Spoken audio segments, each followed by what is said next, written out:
They found him in his bed, staring at the ceiling, heart still beating, breath still steady, but he should have been dead. The doctors checked again. His body showed every sign of aging, of time running its course, yet death refused to come. Then another case, and another. A chain reaction spread across the globe. Cemeteries closed their gates, funeral homes shuttered, hospitals overflowed, not with the sick, but with the unyielding. No one could explain it, but one thing was clear. People had stopped dying. It started as a miracle. The first reports were met with disbelief, then celebration. A world free from death. Had humanity finally won the war against nature? The excitement didn't last. Soon cracks formed in the illusion. No deaths meant no release, no end. The old and the suffering remained trapped in bodies that refused to shut down. Overcrowded hospitals could no longer function. Prisons swelled beyond capacity. The balance of life shattered. Governments scrambled for answers. Scientists dissected everything from DNA to the Earth's magnetic field.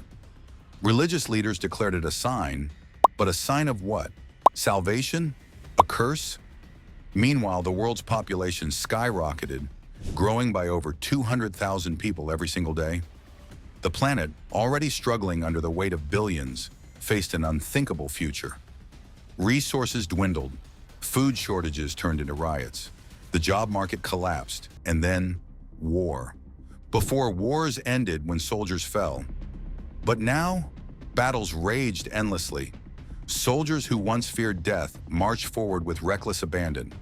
Armies never lost men, but they never gained ground either. Conflict turned into a nightmare of suffering without end. Warriors locked in an eternal stalemate. Back home, families fractured under the weight of an unbreakable past. Generations that once faded to make room for the new now live side by side, packed into shrinking spaces, tensions rising. Inheritance? Gone. No one passed anything down because no one left. The young, once full of ambition and hope, found themselves stuck beneath the weight of a world where no doors ever opened. Medical science collapsed. Diseases still ravaged bodies, but without death, the suffering stretched on. Cancer patients, accident victims, the terminally ill, all left in a limbo where their pain never ended. Emergency rooms overflowed, but no beds ever freed up.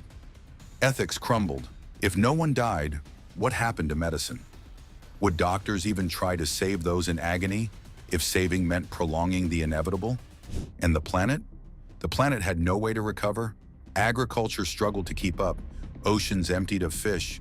Forests burned to clear space for food production. Air pollution climbed higher. Species vanished at an alarming rate. And the planet's natural cycles, built on the expectation that things end, spiraled into chaos. Even the smallest things mattered. Microbes, insects, scavengers, they all relied on death to complete nature's cycle. Without it, the system collapsed. The Earth, once a thriving organism, became a choked, suffocating relic of its former self. Desperation bred madness. Cults emerged, searching for a way out. People begged for death but found none.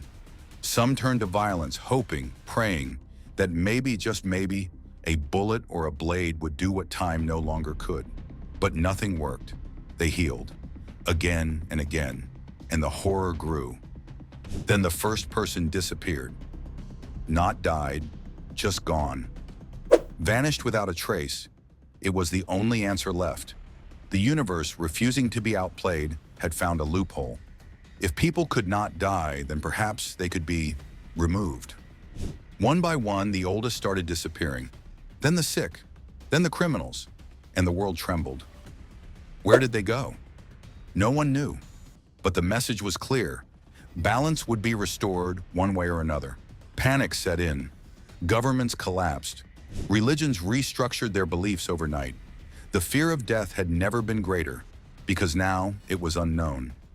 People began fighting to stay, proving their worth, hoping to avoid whatever fate awaited those who vanished. But in the end, the numbers dwindled. And when balance returned, the last to disappear was the first who had defied the natural order. The man who had been found staring at his ceiling, heart still beating, breath still steady. Then silence, and with it, death returned. Immortality doesn't mean invincibility. If people couldn't die but still aged, their bodies would weaken. Eventually, the elderly would become so frail that even standing up would be impossible. Life wouldn't be a gift. It would be an endless, helpless nightmare. Earth would be buried in waste. Without death, decomposition stops.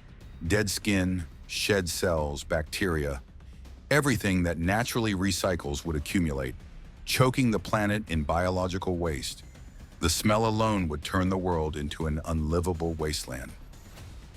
The rich would hoard time. With no one dying, money wouldn't go to medical care or inheritance. The ultra-wealthy would find ways to make their unending existence comfortable, securing the last livable spaces while the rest of the world suffocated under the weight of eternity. So would you want to live forever? At first, it sounds like a dream. No fear of dying, more time to do everything you ever wanted. But in the end, every system in nature, from the smallest ant to the largest galaxy, is built on one thing: endings. Maybe it's not death we should fear, but a world without it. Please subscribe to our channel today if you haven't already done so. You can also check out other videos, Best Time Quest, on this channel.